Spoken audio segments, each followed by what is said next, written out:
نحمدہ ونصلی علی رسولہ الکریم بسم اللہ الرحمن الرحیم۔ علم اللہ تعالیٰ کی بہت بڑی نعمت ہے۔ اللہ نے قرآن مجید میں ارشاد فرمایا هل یستوی الذین یعلمون والذین لا یعلمون، کیا جاننے والے اور انجان برابر ہو سکتے ہیں؟ اللہ تعالیٰ نے حضرت داؤد اور حضرت سلیمان علیہ السلام کو بہت بڑی حکومتیں عطا کی تھیں، اتنی بڑی حکومتیں جن کا عام حالات میں تصور بھی نہیں کیا جا سکتا۔ حضرت داؤد کے ساتھ پہاڑ بھی اللہ کی تسبیح کو بیان کیا کرتے تھے، پرندے بھی اللہ کی تسبیح کو بیان کیا کرتے تھے۔ حضرت سلیمان علیہ السلام کے حکم سے ہوائیں حرکت کیا کرتی تھیں، دنیا کے تمام چرند پرند حیوانات اللہ تعالیٰ نے آپ کے تابر وہ آپ کے لیے مسخر کر دیے تھے۔ لیکن اللہ تعالیٰ نے اتنی نعمتیں دینے کے باوجود یہی بات کہی وَلَقَدْ آتَيْنَا دَاوُودَ وَسُلَيْمَانَ عِلْمًا، ہم نے داؤد اور سلیمان علیہ السلام کو علم کی نعمت سے نوازا۔ تو داؤد اور حضرت سلیمان نے کیا کہا؟ الحمدللہ الذی فضلنا علی کثیر من عبادہ المؤمنین، اس اللہ تعالیٰ کا شکر ہے جس نے ہمیں فضیلت دی بہت سے مومنوں کے اوپر۔ مومنوں میں سے افضل ہونا یہ بہت بڑی بات ہوتی ہے، عام بندوں سے افضل ہونا اور بات ہے، لیکن مومنوں میں سے افضل ہونا اور بات ہے۔ بعمل عالم دین عام مومنوں کے مقابلے میں بلند و بالا ہوتا ہے۔ اللہ تبارک و تعالیٰ نے تحصیل علم کے جو ذرائع رکھے ہیں، ان ذرائع میں سے سوال اور جواب کو کرنا بھی شامل ہے۔ سوال و جواب کرنا صحابہ کرام رضوان اللہ علیہ مجمعین کا طریقہ ہے۔ اللہ نے قرآن مجید میں مختلف ایسے سوالوں کا بھی ذکر کیا جو نبی کریم صلی اللہ علیہ وسلم کیے گئے تھے۔ ان میں سے ایک سوال کو آپ حضرات کے سامنے پیش کر کے پھر جو سوالات یہاں پر موجود ہیں ان کا جائزہ لیا جائے گا۔ اللہ تعالیٰ فرماتے ہیں یسألونک عن الروح، لوگ آپ سے روح کے بارے میں سوال کرتے ہیں، قل الروح من امر ربی، آپ ان کو جواب میں یہ بات بتلا دیں روح اللہ تبارک و تعالیٰ کے امر میں سے ایک ہے۔ حضرات گرامی قدر، اللہ تبارک و تعالیٰ کا امر یا اس کے امر کو اٹھانے والی چیز کو روح کہا جاتا ہے۔ چنانچہ اللہ نے قرآن مجید میں ارشاد فرمایا وَكَذَلِكَ أَوْحَيْنَا إِلَيْكَ رُوحًا مِّن أَمْرِنَا، ہم نے آپ کے اوپر روح کا نزول فرما دیا، یعنی قرآن مجید کو اللہ نے روح کہہ کے بلایا۔ اسی طرح اللہ نے قرآن میں کہا نازل بہ الروح الامین، کہ قرآن مجید کے ساتھ روح الامین اترتے ہیں، یعنی حضرت جبریل علیہ السلام۔ حضرت عیسیٰ علیہ السلام کو بھی روح اللہ کہا جاتا ہے، اس لیے کہ وہ خاص اللہ کے امر سے پیدا ہوئے۔ حضرت آدم علیہ السلام بھی روح کے کلمے کے حقدار ٹھہرے کہ اللہ نے ان کو بن باپ بن ماں کے پیدا کیا۔ چنانچہ سوالات یہ حضرت رسول اللہ صلی اللہ علیہ وسلم کے دور سے آج تک جاری و ساری ہیں۔ سوال کے جواب میں اگر کتاب و سنت کے دلائل دیے جائیں تو وہ جواب درست ہوتا ہے، اور اگر کتاب و سنت کے دلائل کے برعکس کوئی جواب دیا جائے تو اس جواب کی اصلاح ہونی چاہیے۔ اصل علم یہی ہے کہ بات کتاب اللہ سے اور سنت رسول اللہ صلی اللہ علیہ وسلم سے ثابت ہو۔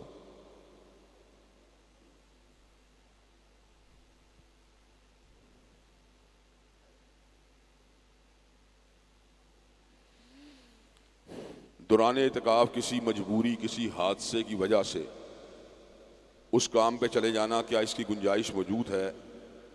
اگر میرے خاندان میں سے میرے کسی محرم یا بہن بھائی کی اللہ تعالیٰ کے حکم سے وفات ہو جاتی ہے تو کیا وہاں پہ جانے کی گنجائش موجود ہے؟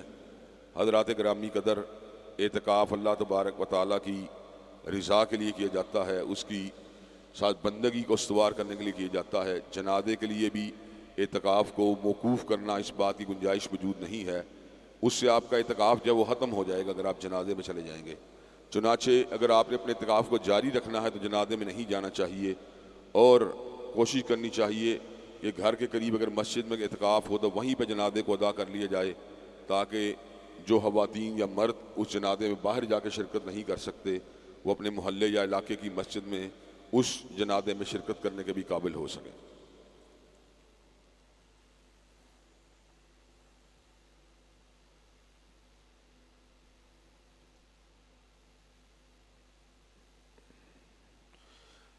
سوال کیا گیا ہے کہ نبی کریم صلی اللہ علیہ وسلم 3 دن تک تراویح پڑھائی، بعد ازاں حضرت عمر فاروق رضی اللہ تعالیٰ عنہ کے دور میں یہ 30 دن تک پڑھی جاتی رہی، تو نبی کریم صلی اللہ علیہ وسلم نے 3 دن تک اگر تراویح پڑھائی تو ہم کیوں 30 دن تک پڑھتے ہیں؟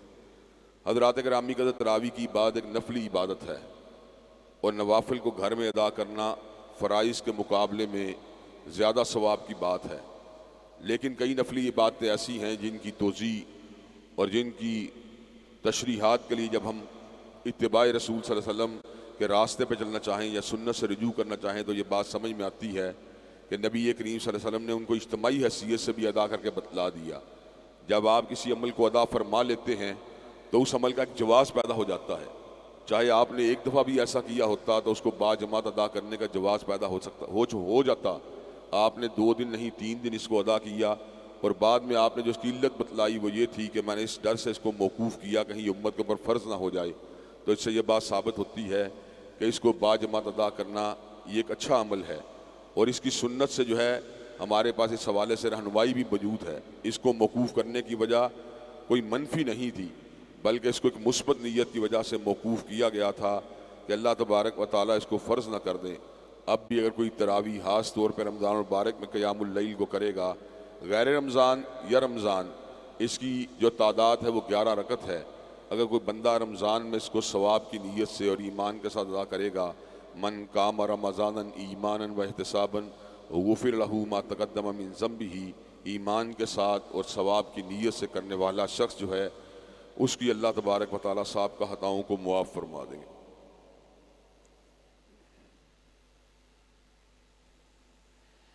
کیا خواتین کے لیے دوران اعتکاف مکمل نقاب کرنے کا حکم ہے؟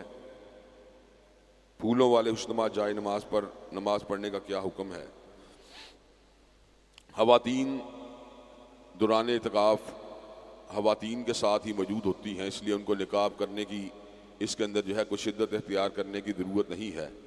تاہم کم سے کم کلام کرنا، زیادہ سے زیادہ وقت اللہ کی عبادت میں گزارنا، یہ اعتکاف کے تقاضوں میں سے ایک ہے۔ اس تقاضے کو پورا کرنے کے لیے جس حد تک خلوت میں یا علیحدگی کے اندر اللہ کی عبادت کی جا سکے اتنا ہی بہتر ہے۔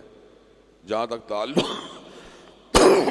تعلق ہے ایسے کپڑوں کا یا ایسے جائے نماز کا جو انسان کی توجہ کو نماز سے ہٹا کر اپنی طرف جو ہے ملتفت کرتے ہوں، ان سے اعراض کرنا چاہیے، اور سادہ پرنٹ والے کپڑوں میں اور سادہ پرنٹ والے جائے نماز کے اوپر نماز کو ادا کرنا بہتر ہے، تاکہ انسان یکسوئی کے ساتھ بغیر کارپیٹ کے ڈیزائن کے اندر جذب ہوئے اللہ تبارک و تعالیٰ کی عبادت کر سکے۔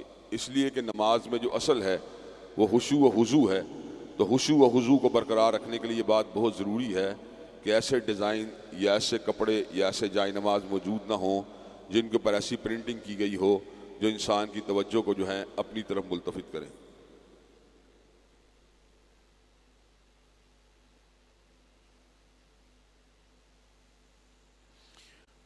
وہ ایام جو ناپاکی کے ایام ہوتے ہیں، کیا عورت ان ایام کے اندر قرآن مجید کو چھو کے پڑھ سکتی ہے؟ قرآن مجید کو چھو کے پڑھنے کے حوالے سے یہ بات بالکل واضح ہے کہ قرآن مجید کو نہ چھوئے مگر طاہر، اس لیے حالت جنابت یا ایسے ایام کے اندر قرآن مجید کو براہ راست چھو کے پڑھنے کی گنجائش نہیں۔ تاہم اگر بندہ قرآن مجید کا حافظ ہو یا عورت قرآن مجید کی حافظ ہو اور قرآن مجید کو اس نے زبانی یاد کیا ہو تو وہ زبانی قرآن مجید اگر پڑھتی ہے اس حالت کے اندر تو اس کے اوپر کوئی حرج والی یا کوئی گناہ والی بات نہیں ہے۔ ہاں، اگر کوئی عورت دین کی معلمہ ہے، دین کی طالب علم ہے اور وہ قرآن مجید کو چھونا چونکہ اس کے لیے جو ہے درست نہیں ہے، تو وہ ایسے موبائل کے اوپر یا ایسی ٹیکنالوجی کے ذریعے جہاں پر مصحف کے ساتھ براہ راست ہاتھوں کا کنیکشن نہ ہو اس کو استعمال کر کے پڑھ سکتی ہے۔ عورت کی ناپاکی کے ایام میں اس کے ہاتھ قرآن مجید کو چھونے کے قابل تو نہیں ہوتے، لیکن گھر کا کام کرنا، کپڑوں کو دھونا، سالن کو پکانا یا کنگھی کو کرنا یا بچوں کو نہلانا دھلانا یا شوہر کے بالوں کو کنگھی کر دینا یا اس کے کپڑوں کا اہتمام کرنا، اس بات کی عورت کو اجازت ہے۔ حالت جنابت کے اندر بھی اگرچہ انسان پاکیزگی کی حالت میں نہیں ہوتا اور قرآن مجید کو نہیں چھو سکتا، لیکن اس کے باوجود ضرورت کے کام، کپڑوں کو بدلنا یا کپڑوں کو اٹھانا یا گھر کے کسی کام و کاج کو کرنا، اس سے کوئی ناپاکی والی کیفیت پیدا نہیں ہوتی۔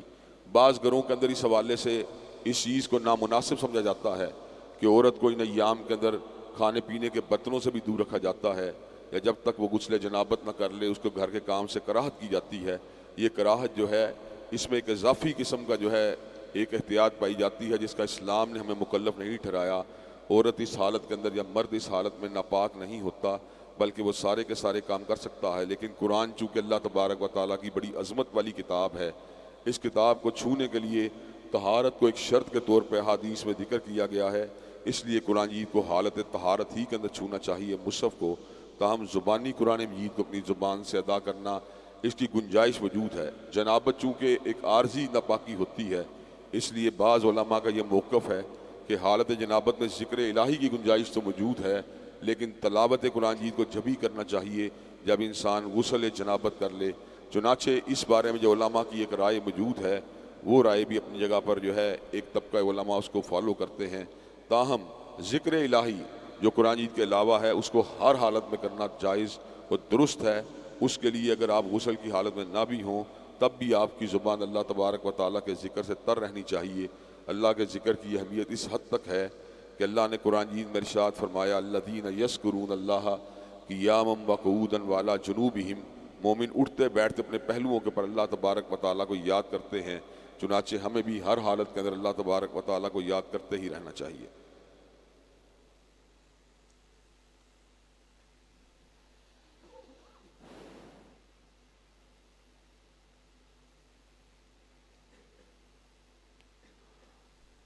جس جگہ یا جس ملک کے اندر سارا کاروبار سود کی بنیاد پہ چل رہا ہو، کیا اس ملک کے اندر انفرادی شخص کی آمدن جائز ہوگی؟ جو شخص سودی نظام کے اوپر چلنے والی بینکاری کے ملکوں میں رہتا ہے، اگر وہ انفرادی محنت سے ایسی جگہ پر کام کر رہا ہے جہاں پہ اس کا براہ راست سود کے ساتھ لین دین نہیں، تو اس کی جاب کو بالکل درست سمجھا جائے گا، اس لیے کہ وہ حلال کمائی کے لیے محنت اور جستجو کر رہا ہے، حرام کمائی کے لیے اس کے کوئی کاوش نہیں کر رہا۔ مثال کے طور پہ ایک بندہ ہے، وہ ڈرائیوری کا کام کرتا ہے، تو اس صورت کے اندر اس کو ڈرائیونگ کے کام کے بدلے جو اجرت ملتی ہے وہ درست قرار پائے گی، اس میں نامناسب اور ناجائز ہونے والی کوئی بات موجود نہیں ہے۔ زکوٰۃ 7.5 تولے سونے پر یا 52 تولے چاندی کے اوپر ہے۔ جس بندے کے پاس 1 یا 2 لاکھ روپے کی رقم موجود ہو، کیا وہ بھی صاحب نصاب ہے؟ میں نے پہلے بھی آپ کے سامنے یہ 2 موقف رکھے تھے کہ بعض لوگ اور بعض علماء کی نظروں کے اندر 52 تولے چاندی کو پریفر کرنا چاہیے، لیکن میرا یہ موقف ہے کہ جو رائج الوقت زیور ہو اس کو پریفر کرنا چاہیے۔ ہمارے گھروں کے اندر عام طور پہ چاندی کے زیورات استعمال نہیں ہوتے، ہمارے گھروں میں چونکہ سونے کے زیورات کا ٹرینڈ ہے، اس لیے 7.5 تولے جو سونا ہے بطور نصاب، اس کی مالیت کے برابر رقم جو ہے وہ تقریباً 14-15 لاکھ روپے بنتی ہے۔ 1 لاکھ یا 2 لاکھ روپے کی رقم کے اوپر جو بندہ ہے وہ صاحب نصاب نہیں ہوتا، نہ ہی اس کے اوپر زکوٰۃ کو فرض قرار دیا جائے گا۔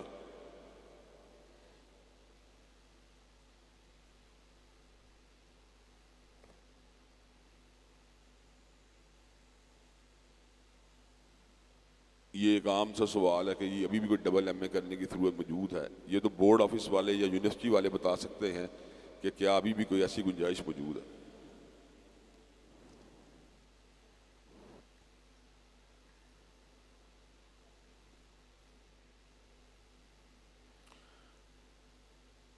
کئی ایسے کام ہیں جن کا تعلق وقت کے ساتھ ہوتا ہے، اگر وقت گزر جائے اور وہ کام واجب یا فرض ہو تو کیا اس کو پھر بھی ادا کرنے کی کوشش کرنی چاہیے؟ جیسے عقیقہ ہے، فرض نماز اگر اس کو وقت پہ ادا نہ کی جا سکے تو انسان کو پہلی فرصت میں ادا کرنا چاہیے۔ مثلا فجر کی نماز کے وقت کبھی کبھار، اور عام طور پہ مسلمانوں کی بڑی تعداد تو اکثر ہی فجر کے ٹائم سو رہی ہوتی ہے، لیکن بعض اچھے نمازی لوگ بھی کئی مرتبہ فجر کی نماز کے سوتے رہ جاتے ہیں۔ اب ان کی آنکھ 7 بجے کھلے یا 8 بجے کھلے تو ان کو پہلا کام یہ کرنا چاہیے، جو فرض ان کا رہ چکا ہے اس کو ادا کرنے کے لیے جو ہے وہ فی الفور جو ہے وہ اپنی نماز کو ادا کریں۔ اسی طرح روزوں کا معاملہ ہے، روزے فرض ہیں، اگر آپ ان کو رمضان کے مہینے میں نہیں رکھ سکے سفر کی وجہ سے، بیماری کی وجہ سے، تو پہلی فرصت میں ان کو رکھنے کی کوشش کریں اور اگلے رمضان سے پہلے کوشش کریں کہ ان کو مکمل کر لیا جائے۔ اسی طرح دیگر معاملات ہیں، اگر آپ حج کو نہیں کر سکے جوانی کے اندر، جب اللہ تبارک و تعالیٰ آپ کو وسائل عطا کرے تو آپ کو حج کے فریضے کو ادا کرنا چاہیے۔ یہی معاملہ عقیقے کا بھی ہے۔ عقیقے کو اللہ تبارک و تعالیٰ کے نبی کریم صلی اللہ علیہ وسلم کی احادیث طیبہ کی روشنی میں علماء جو ہیں وجوب کے درجے میں سمجھتے ہیں، چنانچہ یہ اگر رہ جائے اس وقت نہ ہو سکے 7ویں دن، تو اس کے بعد جب بھی اللہ تبارک و تعالیٰ وسعت عطا فرمائے، لڑکے کی طرف 2 بکرے یا 2 دمبے، اسی طرح لڑکی کی طرف سے 1 بکری اور 1 دمبی جو ہے اس کو ذبح کر دینا چاہیے۔ یہ اللہ تبارک و تعالیٰ کے نبی کریم صلی اللہ علیہ وسلم کی سنت ہے، ہمیں چاہیے کہ سنت کا التزام کریں اور جب بھی وسعت پیدا ہو اس فریضے کو ادا کرنے کی کوشش کریں۔ السلام علیکم۔ قائد محترم، میرا سوال ہے کہ اسلام کو سمجھانے کے لیے اللہ تعالیٰ نے کتاب کی صورت میں قرآن مجید نازل کیا ہے اور استاد کی صورت میں نبی کریم صلی اللہ علیہ وسلم بھیجے. تو آج بھی اگر اسلام کی حقیقت جاننی ہے تو کتاب اور استاد دونوں کو ساتھ لے کر چلنا پڑے گا. ہمارے مقلدین نے صرف استاد کو اور علماء کو لیا، کتاب کو دھیان نہیں دیا، تو وہ بھی حقیقت کو نہیں جان پائے. اور مرزا جلمی گروپ یا اس طرح طرز کے لوگ، انہوں نے صرف کتاب پر فوکس کیا، علماء کی مقام نہیں جانا، اور وہ بھی حقیقت کو نہیں جان پائے. تو میرا سوال یہ ہے، کتاب اور استاد دونوں کو ساتھ لے کر چلنا ہے. لیکن ہمارے معاشرے میں علماء کرام تو آج ماشاءاللہ مل جاتے ہیں، وہ کچھ اچھے بھی ہوتے ہیں جیسے بھی ہیں، لیکن کتابیں بہت کم ملتی ہیں. تو میرا سوال ہے کہ جس طرح پبلک لائبریریز ہوتی ہیں ماڈرن ایجوکیشن کی، اسلامک پبلک لائبریریوں کا بھی جو ہے نا وہ قیام ہونا چاہیے. اچھے کتب خانوں کا قیام جس میں کتاب اللہ، سنت رسول اللہ صلی اللہ علیہ وسلم سے متعلقہ کتابیں موجود ہوں، اور جہاں پر تفاسیر قرآن مجید اور احادیث کی تفاسیر اور احادیث کی شروحات جو ہے وہاں پر موجود ہوں، یہ بات نہایت ضروری ہے. اللہ تعالیٰ کے فضل و کرم سے کئی مقامات کے اوپر کئی بڑے مراکز اور اداروں کے اندر بڑے مکتبات موجود ہیں جن میں قرآن کی تفاسیر بھی موجود ہیں اور احادیث مبارکہ کی شروحات بھی موجود ہیں. ہمارے اپنے مرکز کی لائبریری کے اندر بھی 10,000 سے زائد کتابیں تقریباً موجود ہیں، اور یہ کتب خانے کے اندر موجود اکثر کتابیں علامہ شہید رحمۃ اللہ علیہ کی ذاتی لائبریری سے یہاں پر ڈونیٹ کی گئی ہیں. چنانچہ جو بندہ بھی ان سے استفادہ کرنا چاہے استفادہ بھی کر سکتا ہے، اور مشکل مقامات کے بارے میں ابہام پیدا ہو تو یہاں پہ جید علماء کرام بھی موجود ہیں، ان سے بھی رجوع کر سکتا ہے. اسی طرح کی بڑی تعداد میں مفید کتب کا مختلف مقامات کے اوپر موجود ہونا جو ہے ضروری ہے، تاکہ لوگ اپنے علم میں اضافے کے لیے ان کتب خانوں سے رجوع کر سکیں. قائد محترم، شب قدر کے والے سے ایک چھوٹی سی بات ہے کہ جب جو کیا کہتے ہیں کہ دنیا میں آنے سے پہلے تقدیر لکھی جا چکی ہے، تو پھر یہ شب قدر میں جو ہر مطلب کہ امر کے ریلیٹڈ جو ہے فرشتے آتے ہیں، تو وہ کس سلسلے میں آتے ہیں جبکہ تقدیر تو لکھی جا چکی ہے؟ کسی بھی چیز کے مدارج ہونا یا اس کے اندر طبقات ہونا، اس بات کی گنجائش موجود ہے. مثال کے طور پہ اللہ تبارک و تعالیٰ نے اس بات کو قرآن میں وعدے کیا، شہر رمضان الذی انزل فیہ القرآن، رمضان کا مہینہ وہ مہینہ جس میں اللہ نے قرآن کو نازل کیا. لوح محفوظ سے آسمان دنیا کے اوپر جو ہے اللہ تبارک و تعالیٰ نے قرآن مجید کو شب قدر میں نازل کیا. لیکن نبی کریم صلی اللہ علیہ وسلم قلب اطہر کے اوپر بتدریج قرآن مجید جو ہے وہ پورے 23 برس تک اترتا رہا. یعنی 2 سٹیجیں ہیں. ایک سٹیج وہ ہے جہاں پہ لوح محفوظ سے آسمان دنیا پہ قرآن کو منتقل کیا گیا، اور دوسری سٹیج وہ ہے جہاں پر آسمان دنیا سے حضرت رسول اللہ صلی اللہ علیہ وسلم قلب اطہر کے اوپر جو ہے اس چیز کو جو ہے وہ باقاعدہ طور کے اوپر رفتہ رفتہ آپ کے قلب اطہر کے اوپر اتارا گیا. اب یہی معاملہ تقدیر کا بھی ہے. کتاب تقدیر کے اندر ہر چیز طے ہے، کتنا رزق کسی کو ملنا ہے، کتنا کسی نے کمانا ہے، کتنا کسی نے کھانا ہے.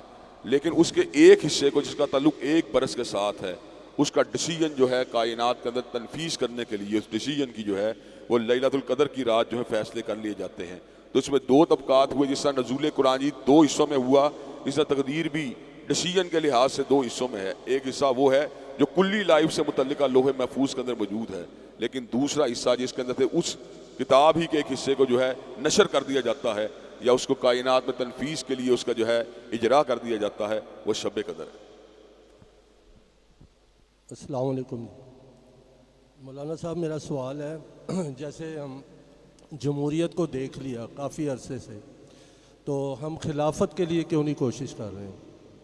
اگر اس کے لیے جد و جہد ہو، شریعت کے لیے ہو، تو وہ مناسب نہیں؟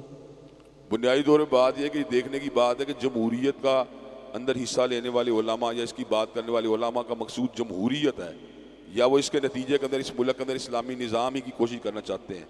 ایک بات یہ کہ پورے کے پورے سسٹم کو سبسٹیچیوٹ کر دیا جائے ایک نئی نظام کے ساتھ.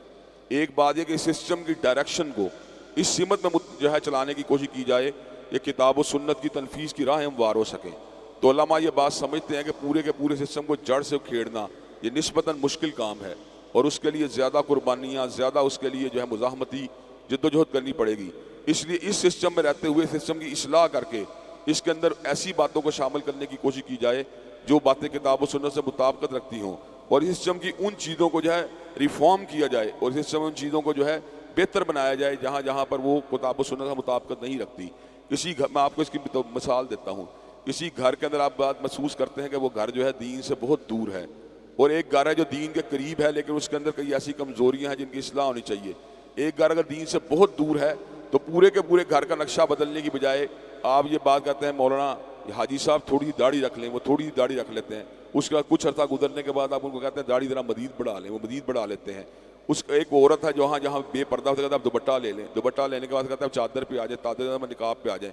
جو علماء جمہوریت میں حصہ لیتے ہیں ان کا یہ موقف اور ان کا یہ نظریہ ہے کہ ہم کسی بھی طور پہ جمہور کے اس فیصلے کو درست ماننے کے لیے مادہ و تیار نہیں جہاں پر وہ کتاب و سنت کے ساتھ ٹکرا رہا ہوگا، لیکن جمہور کی وہ رائے جس کا تعلق ملکی امور کے ساتھ ہے، جس کا تعلق ملک کی تعمیر و ترقی کے ساتھ ہے، ڈیموں کے بننے کے ساتھ ہے اور پلوں کے بننے کے ساتھ ہے، یا معاملات کی دفاعی بجٹس وغیرہ کے ساتھ ہے، یا اختیارات کے توازن کے ساتھ ہے، اس حوالے سے جمہور کی رائے کو اگر مان بھی لیا جائے تو اس کے اندر کوئی قباحت والی بات نہیں۔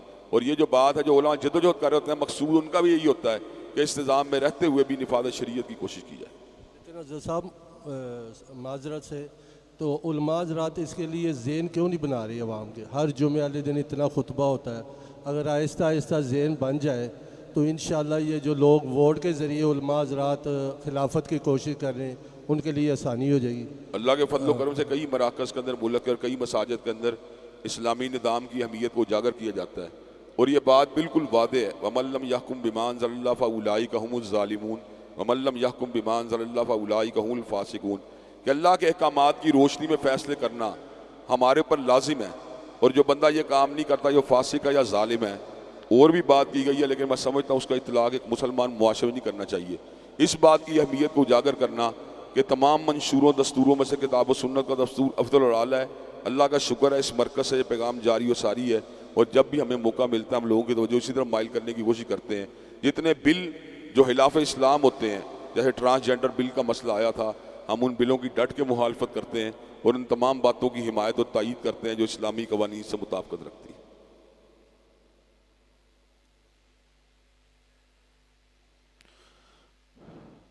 وطر کے بعد کیا نفل پڑھنے جائز ہیں؟ عمومی اعتبار سے تو وطر کو رات کی نماز کا آخری حصہ ہونا چاہیے، لیکن بعض احادیث مبارکہ سے یہ بات کی گنجائش بھی نکلتی ہے کہ اگر آپ کی رات کی نماز کا حصہ جو ہے کچھ رہ گیا ہے تو وطر کے بعد اگر آپ اس حصے کو ادا کر لیتے ہیں تو اس میں کوئی مذائقے والی بات موجود نہیں۔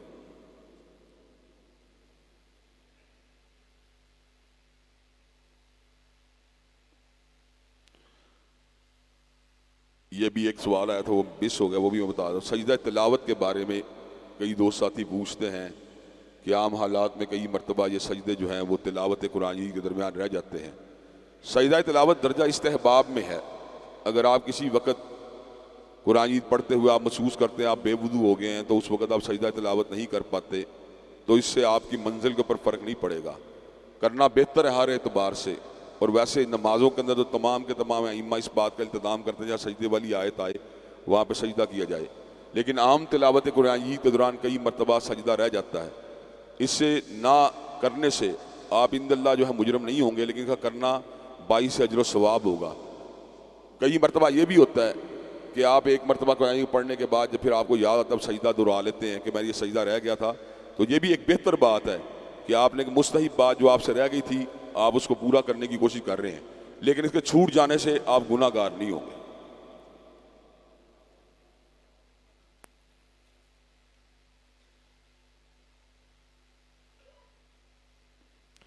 یونیورسٹی میں کام یا پڑھائی کے دوران غیر محرم سے تعلق رکھنا یا بات کرنا درست ہے یا اس میں کتنی گنجائش ہے؟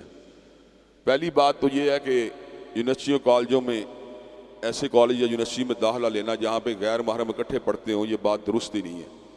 لڑکوں کے الگ تعلیمی ادارے ہونے چاہیے اور خواتین کے الگ تعلیمی ادارے ہونے چاہیے، اور میں یہ سمجھتا ہوں اس کے اندر خواتین کے لیے مواقع مردوں سے بھی زیادہ ہیں کہ مرد تو جہاں بھی داخلہ لیتے ہیں وہاں خواتین موجود ہی ہوتی ہیں، لیکن خواتین ان اداروں میں بآسانی داخل ہو سکتی ہیں جہاں پہ مرد موجود نہیں ہوتے۔ مثال کے طور پہ لاہور کالج ہے، یہاں پہ کوئن میری کالج ہے، یہاں پہ کنیٹ کالج ہے، اور بھی خواتین کے بہت سے ایسے کالجز ہیں جو فقط خواتین کے لیے۔ تو خواتین کو ہمیشہ اس بات کو پریفر کرنا چاہیے کہ ان اداروں میں داخلہ لیں جہاں پر مرد جو ہیں وہ موجود نہیں ہوتے۔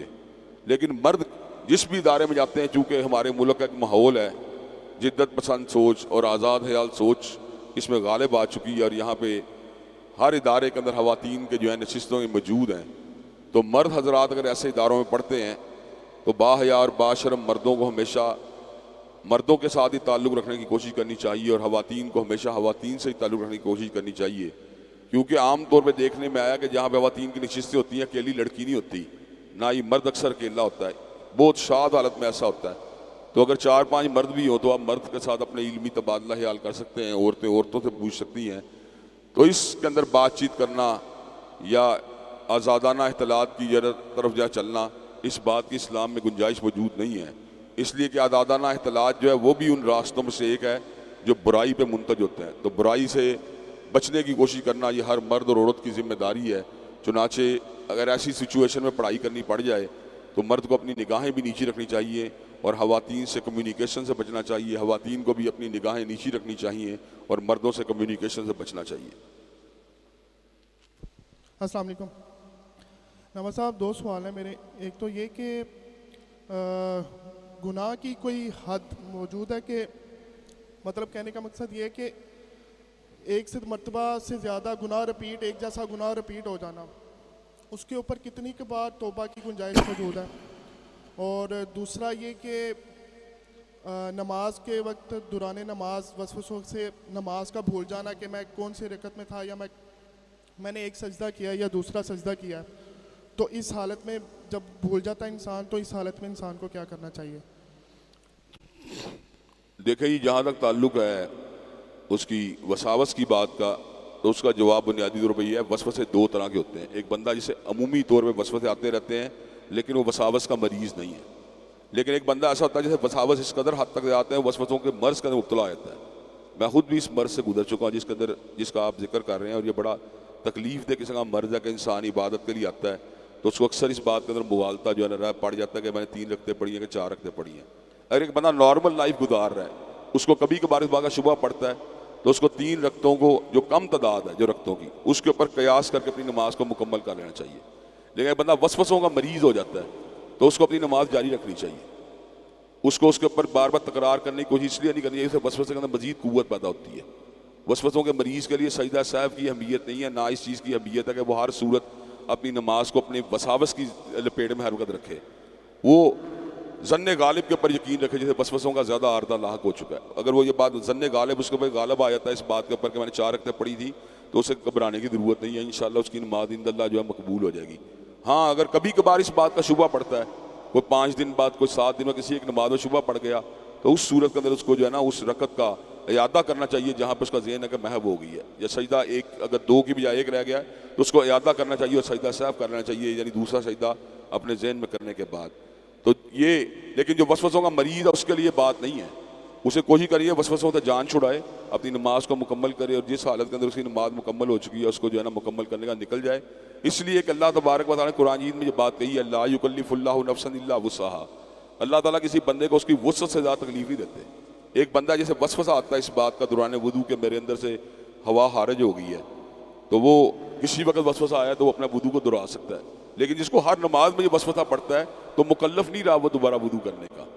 وہ ایک باری وضو کرنے کے بعد نماز کو ادا کر لے، اس کی نماز درست ہوگی، چاہے اس کی حقیقت میں بھی اس کی ہوا خارج ہو جائے، اس لیے کہ جو سلسلۃ الری یا سلسلۃ البول کا مریض ہوتا ہے، جسے کوئی مرض لاحق ہو جائے وساوس کے اندر یا حقیقت میں اس مرض کا غلبہ آ جائے انسان کے اوپر، تو وہ اس بات کا مکلف نہیں رہتا کہ وہ چیز کی تکرار کرتا رہے، وہ اپنی نماز کو ادا کرے۔ پہلا سوال آپ نے کون سا کیا تھا؟ ہاں، آپ نے یہ بات کہی تھی کہ گناہ جو ہوتا ہے اس میں توبہ کی گنجائش کب تک باقی رہتی ہے؟ ہاں، یعنی ایک دفعہ ہو گیا پھر توبہ کی، پھر آپ نے گناہ ہو گیا پھر توبہ کی، تو کب تک آپ توبہ کر سکتے ہیں؟ بنیادی بات ہے توبہ کی شرائط ہوتی ہیں۔ پہلی شرط یہ ہوتی ہے کہ انسان اللہ تبارک و تعالیٰ کی بارگاہ میں آ کے ندامت کا اظہار کرے، پختہ عزم کرے کہ میں نے دوبارہ زندگی کے اندر یہ گناہ جو ہے نا دوبارہ میں نے نہیں کرنا، اور پھر زبان سے بھی الفاظ ادا کرے، استغفر اللہ الذی لا الہ الا هو الحی القیوم واتوب الیہ ربنا ظلمنا انفسنا وان لم تغفر لنا وترحمنا لنکونن من الخاسرین۔ بندے نے عزم کیا کہ میں نے آئندہ کے بعد کسی غیر محرم عورت کے اوپر نظر نہیں ڈالنی۔ 2 مہینے عزم پہ برقرار رہا، 2 مہینے کے بعد ایک عورت کے اوپر نظر ڈال گئی، اور نظر کے اندر طوالت بھی پیدا ہو گئی، اس میں تکرار بھی پیدا ہو گئی۔ اس کے ذہن میں خیال آیا کہ میں نے بڑی زیادتی کی ہے، مجھے اس چیز سے رجوع کرنا چاہیے۔ پھر اللہ کی بارگاہ میں آ جائے، پختہ عدم کرے آئندہ کے بعد میں گناہ نہیں کروں گا. پھر 6 مہینے اس بات پہ قائم رہا, پھر دوبارہ یہ کیفیت پیدا ہو گئی. تو انسان کو ہر حالت توبہ کرتے رہنا چاہیے اور اسی عزم کے ساتھ کہ میں آئندہ گناہ نہیں کروں گا. اگر وہ پختہ عدم کرنے کے باوجود پھر ڈول جاتا ہے, نسیان کا شکار ہو جاتا ہے, یا وسوسوں کی لپیٹ میں آ جاتا ہے, یا قوت ارادی کو بحال نہیں کر پاتا, تو اس کو پھر رجوع کرنا چاہیے. یہ سلسلہ موت تک جاری رہنا چاہیے. یا عبادی الذین اسرفوا علی انفسہم لا تقنطوا من رحمت اللہ ان اللہ یغفر الذنوب جمیعا. اے میرے بندو جو اپنی جانوں پہ ظلم کر چکے ہو, میری رحمت سے نا امید نہیں ہونا, بے شک میں سارے گناہوں کو معاف کر دیتا ہوں.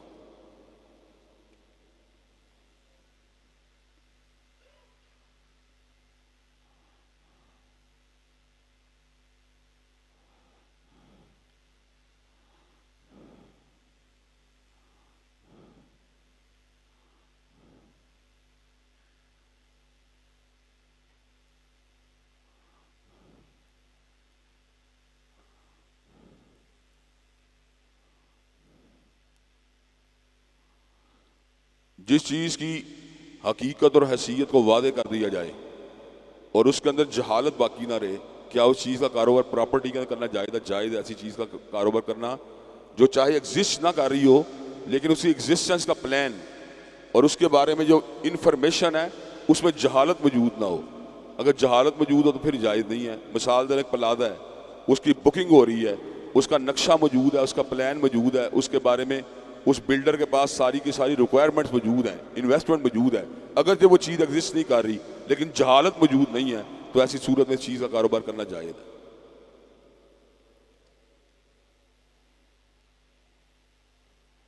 کیا نماز تحریر رسول پاک سے ثابت ہے یا نہیں؟ اگر ہے تو اس کا طریقہ کار کیا ہے, اس کا اجر کیا ہے؟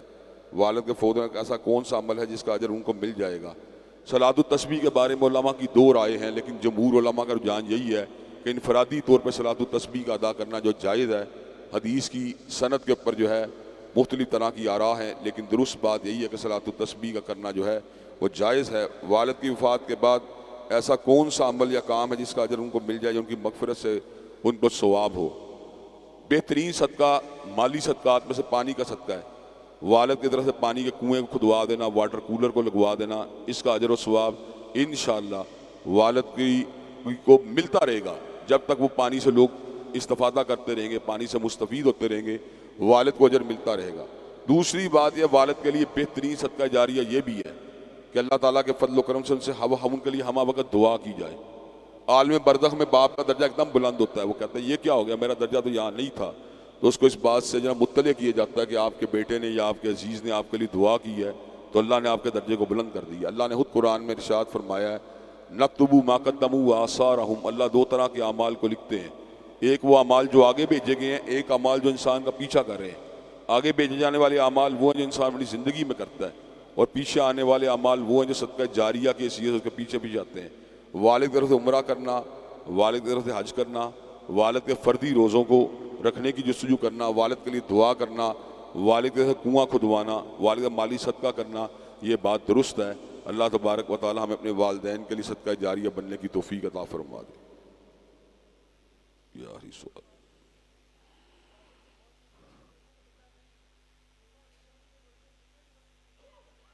نہیں, اس کو روزہ رکھنا چاہیے, اس کو روزہ رکھنا چاہیے.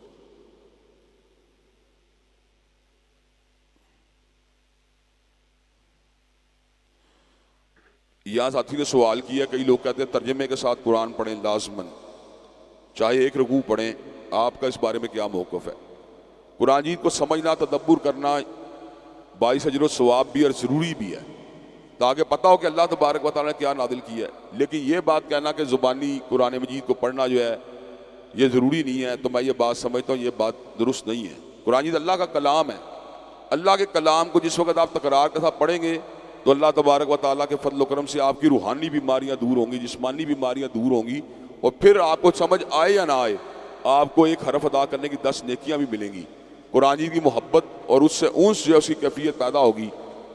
اس کے تدبر کرنے کے بعد اس کے ترجمے پہ غور کرنا یہ اپنی جگہ پر انتہائی ضروری اور اہم بات ہے. لیکن ترجمہ قرآن جیت کے اصل الفاظ کا متبادل کبھی بھی نہیں ہو سکتا.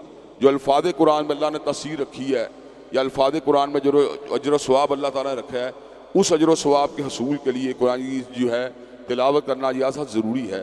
مصحف کو دیکھ کے تلاوت کی جائے زیادہ افضل ہے, زبانی پڑھا جائے پھر بھی انسان کو اجر و ثواب ہوگا۔ اللہ تبارک و تعالی ہم سب کو قرآن مجید کو پڑھنے والا، اس سے محبت کرنے والا، اس کو جذب کرنے والا، اس کا ابلاغ کرنے والا اور اس کے پیغام کو عام کرنے والا اور اس کے قیام کی کوشش کرنے والا بنائے۔ وآخر دعوانا الحمدللہ رب العالمین۔ بسم اللہ الرحمن الرحیم۔ جناب محترم، میرا سوال آپ سے یہ ہے کہ اس وقت پوری دنیا کے اندر اربوں انسان ایسے ہیں جو غیر مسلم ہیں۔ اب مسلمان کے پاس تو ایک عظیم کلمہ ہے اور ان لوگوں کے پاس اس نعمت سے وہ لوگ محروم ہیں اور وہ اس نعمت کے بغیر زندگی گزار کر جہنم کی طرف جا رہے ہیں۔ اس کے لیے کیا طریقہ کار ہونا چاہیے جو عظیم کلمہ مسلمانوں کے پاس ہے ان تک کیسے پہنچایا جائے اور وہ اس جہنم سے بچ کر جنت کی طرف جانے والے بن جائیں؟ تو اس کے لیے کیا طریقہ کار اختیار کیا جائے؟ دیکھیں جی، احادیث مبارکہ سے بات واضح ہوتی ہے کہ ایسا وقت آئے گا جب اللہ تعالیٰ کے دین کی دعوت جو ہے دنیا کے ہر مقام پہ چھوٹے چھوٹے ہیموں کے اندر بھی داخل ہو جائے گی۔ یہ ہیموں میں اور ہر مقام پہ دعوت دین کا داخل ہونا پہلے بڑا مشکل لگتا تھا، لیکن اللہ تعالیٰ نے دو وجوہات سے اس کو آسان بنایا۔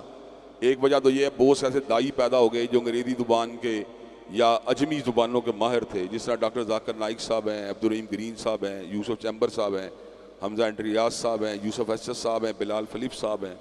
یہ وہ لوگ ہیں جن کو اللہ تعالیٰ نے انگریزی زبان کے اوپر بڑی قدرت اور بڑی مہارت دے رکھی ہے۔ ایک تو انٹرنیشنل زبان کے اوپر ان لوگوں نے تبلیغ کی، پھر اللہ تعالیٰ نے عالم عرب میں بڑے ایسے لوگ پیدا کر دیے، شیخ بن باز کو پیدا کر دیا، شیخ ناصر البانی کو پیدا کر دیا، شیخ جبرین کو پیدا کر دیا، شیخ صالح العثیمین کو پیدا کر دیا، جنہوں نے عربی زبان کے اندر جو ہے اللہ تبارک و تعالیٰ کے دین کی دعوت دی۔ اسی طرح عجم کے اندر یہ ہمارے ہندوستان کے اندر بہت سے ایسے علماء اللہ نے پیدا کر دیے جو ان علاقوں کے اندر اللہ تعالیٰ کے دین کا کام کر رہے ہیں۔ تو میں یہ بات سمجھتا ہوں، ایک تو ان کی ذمہ داری ہیں جو اسپیشلائزڈ ہیں اس فیلڈ کے، فل ٹائم اس فیلڈ سے ساتھ جڑے ہوئے ہیں کہ وہ اللہ تبارک و تعالیٰ کے دین کا ابلاغ کرتے رہیں۔ دوسری ذمہ داری جو عائد ہوتی ہے ہم پہ عائد ہوتی ہے، ہم پہ بطور انسان جو عام افراد ہیں، کہ جس حد تک ممکن اللہ تعالیٰ کے دین کی دعوت دیں۔ اب پہلے میں ایسے علاقے میں رہتا تھا جہاں غیر مسلم موجود ہی نہیں تھے، لیکن اب میں ایک ایسی چیز میرے پاس موجود ہے جس کے ذریعے میں لیپ ٹاپ کے ذریعے، موبائل کے ذریعے اللہ تعالیٰ کے دین کی دعوت، قرآن جی کا ترجمہ، احادیث طیبہ کے متون جو ہے ان کو منتقل کر سکتا ہوں۔ میں کچھ بھی نہ کروں تو میں ان کو منتقل کر سکتا ہوں۔ اب اگر آپ اس کے انتقال کے اوپر توجہ دیں گے، اس کے منتقل کرنے کے اوپر توجہ دیں گے، تو آپ پاکستان میں بیٹھے ہوئے امریکہ کی کسی فیملی کو دین کی دعوت دے سکتے ہیں، انگلستان کسی فرد کو دین کی دعوت دے سکتے ہیں،